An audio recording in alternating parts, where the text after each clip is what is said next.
ದಸರಾ ಉದ್ಘಾಟನೆಗೆ ಸಾಹಿತಿ ಮುಸ್ತಾಕ್ರನ್ನ ಆಹ್ವಾನಿಸಿದ್ದೇವೆ. ಮೈಸೂರು ವಿಮಾನ ನಿಲ್ದಾಣದಲ್ಲಿ ಸಿದ್ದರಾಮಯ್ಯ ಸ್ಪಷ್ಟನೆಯನ್ನ ಕೊಟ್ಟಿದ್ದಾರೆ. ದಸರಾ ಧರ್ಮಾತೀತ ಜಾತ್ಯಾತೀತ ನಾಡ ಹಬ್ಬ ಅಂತ ಸಿದ್ದರಾಮಯ್ಯ ಹೇಳ್ತಾ ಇರುವಂತದ್ದು. ದಸರಾವನ್ನ ಇಂಥವರೇ ಉದ್ಘಾಟನೆ ಮಾಡಬೇಕು ಅಂತ ಏನಿಲ್ಲ.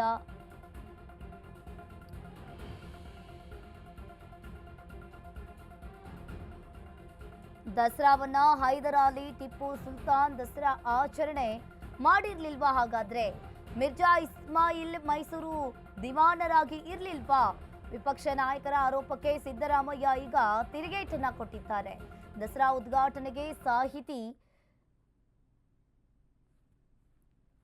ಬಾನು ಮುಸ್ತಾಕ್ರನ್ನ ಆಹ್ವಾನಿಸಿದ್ದಾರೆ. ಇನ್ನು ವಿಪಕ್ಷ ನಾಯಕರ ಆರೋಪಕ್ಕೆ ಸಿದ್ದರಾಮಯ್ಯ ತಿರುಗೇಟನ್ನ ನೀಡಿರುವಂತದ್ದು. ದಸರಾ ಮಹೋತ್ಸವ ಇದೆಯಲ್ಲ, ಇದು ಒಂದು ಸಾಂಸ್ಕೃತಿಕ ಆಗಿ ಮಾಡ್ತಕ್ಕಂಥ ಹಬ್ಬ. ಇದು ಒಂದು ನಾಡ ಹಬ್ಬ. ನಾಡ ಹಬ್ಬದಲ್ಲಿ ಇಂಥವರೇ ಉದ್ಘಾಟನೆ ಮಾಡಬೇಕು ಅಂತ ಏನಿಲ್ಲ, ಇಂಥ ಧರ್ಮದವರೇ ಉದ್ಘಾಟನೆ ಮಾಡಬೇಕು. ನಾಡ ಹಬ್ಬ ಅಂತಂದ್ರೆ ಎಲ್ರಿಗೂ ಹಬ್ಬ.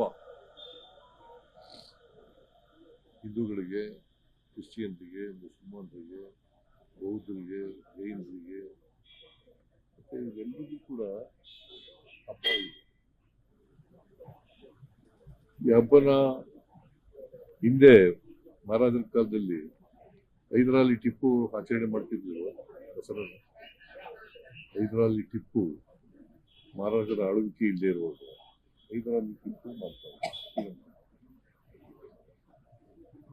ಆಮೇಲೆ ಮಿರ್ಜಾ ಇಸ್ಮಾಯಿಲು ದಿವಾನರಾಗಿರ್ಲಿಲ್ವ, ಅವರು ದಸರಾ ವಿಜೃಂಭಣೆಯಿಂದ ಮಾಡ್ತಾ ಇರ್ಲಿಲ್ವ. ಅದರಿಂದ ಇದು ಒಂದು ಧರ್ಮಾತೀತವಾದಂಥ ಜಾತ್ಯತೀತವಾದಂಥ ಹಬ್ಬ. ಈ ಹಬ್ಬಕ್ಕೆ ನಾನು ಬ್ರೂಕರ್ ಪ್ರಶಸ್ತಿ ಪ್ರೈಜ್ ವಿನ್ನರು ಅವ್ರನ್ನ ಈ ಸಾರಿ ಮಾಡಬೇಕು ಅಂತೇಳಿ. ಯಾಕಂದ್ರೆ ಬ್ರೂಕರ್ ಪ್ರಶಸ್ತಿ ವಿಜೇತರು ಬಹಳ ಕಡಿಮೆ ಕರ್ನಾಟಕದಲ್ಲಿ. ಇವರು ಎರಡನೇವರು ಇರ್ಬೇಕು. ಸೊ ಇವ್ರಿಗೆ ಬಾನು ಮುಸ್ತಾಕ್ ಅವರಿಗೆ ಈ ಸಾರಿ ದಸರಾ ಉದ್ಘಾಟನೆ ಅವಕಾಶವನ್ನು ಸರ್ಕಾರ ಕಲ್ಪಿಸಿದೆ.